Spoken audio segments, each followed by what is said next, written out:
The dokebi burst into laughter, exclaiming that Dokja had lost his mind.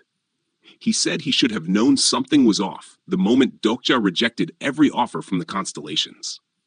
Dokja silently acknowledged this, recalling how he had chosen to forego a sponsor during the sponsor selection phase before the sub-scenario began. The dokebi, still incredulous, stated that although he didn't understand how Dokja had knowledge of the star stream, he couldn't accept his proposal. He reminded Dokja that he was a dokebi, not a constellation, and thus couldn't act as a supporting sponsor. But Dokja calmly clarified that sponsorship wasn't what he was after. The dokebi stared at him in confusion.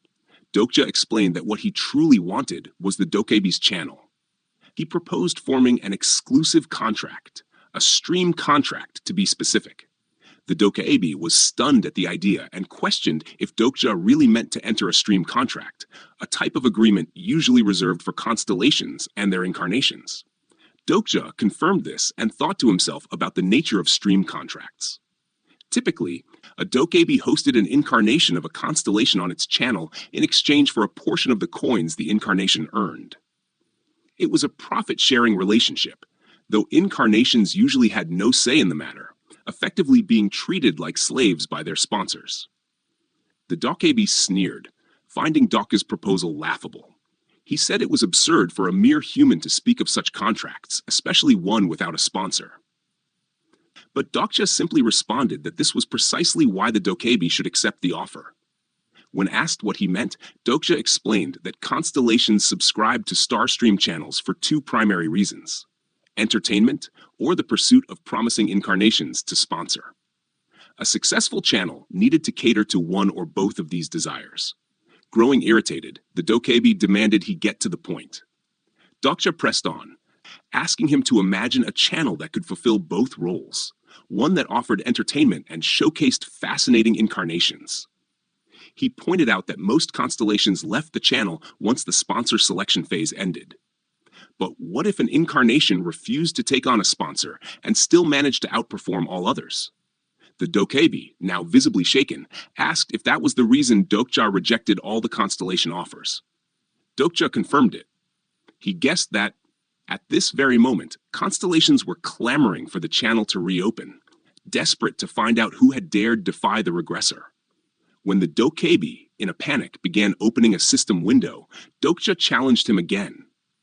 The dokebi snapped back, claiming that humans without sponsors couldn't compete with those who had them, that this was the way of the world. But Dokja countered confidently that he intended to prove otherwise. He told the dokebi to be quiet and follow his lead. If he did, Dokja promised to make him the dokebi king. The dokebi scoffed and said they should begin with the scenario checkout. If Dokja paid him 5,100 coins, he would let him live. Dokja dismissed the idea, claiming he hadn't failed the scenario. The dokebi was taken aback, and Dokja rose to his feet, saying that he must have fulfilled the conditions by now. As if on cue, the sea serpent's stomach began to tremble. Dokja instructed the dokebi to reopen the channel because something was about to begin. Just then, a system window appeared before the dokebi, who gasped in shock. The notification read, "A hidden scenario has arrived. Hidden scenario, Commander Slayer. Category hidden. Difficulty A+. Clear conditions: slay the Sea Commander Ichthyosaur and escape. Time limit 10 days. Reward 9,000 coins." Penalty for failure: death flustered. The dokebi turned toward the constellations and began making excuses.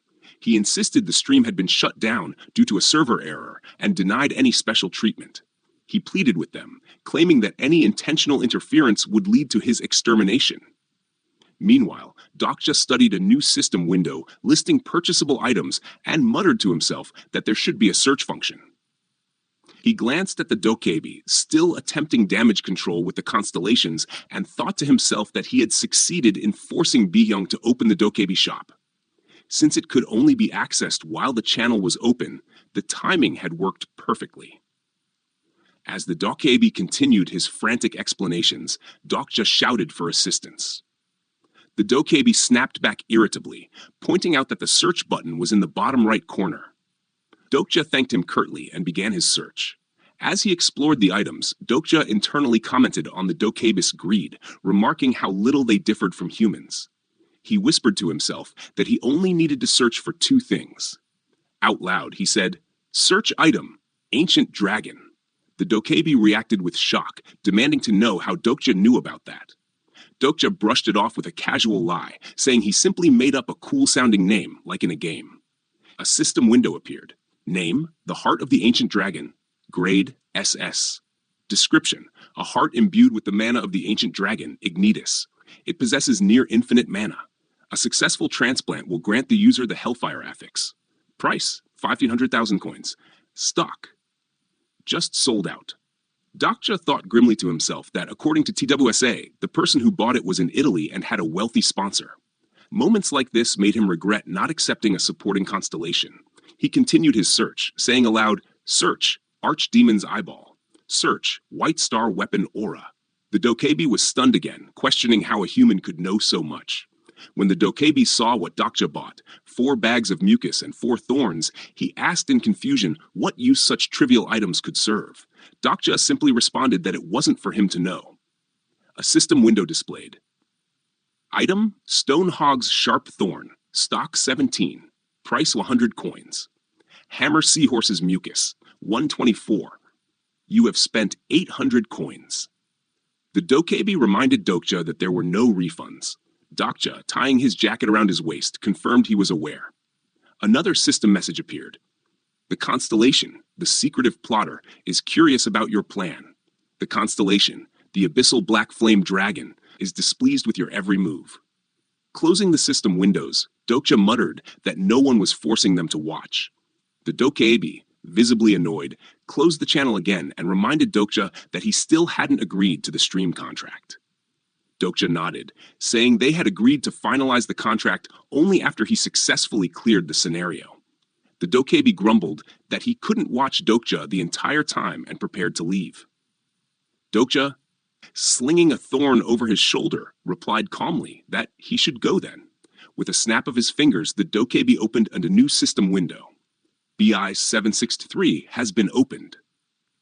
May the story bless you, the dokebi said before vanishing. Dokja, now alone again, pulled out his phone and reminded himself that there wasn't much time before the stomach acid was secreted. He used a small rock to paddle toward the wall of the stomach. Once there, he opened one of the bags and poured the black mucus onto the thorn, rubbing it thoroughly. The water began to stir violently. Looking up, Dokja saw the walls of the stomach shift as several holes opened above him. A greenish liquid began to ooze out and pour downward. "It's coming," Dokja muttered under his breath. Gripping the thorn tightly, he braced himself. "I will. Make it out of here alive," he thought, steeling his resolve as he prepared to strike.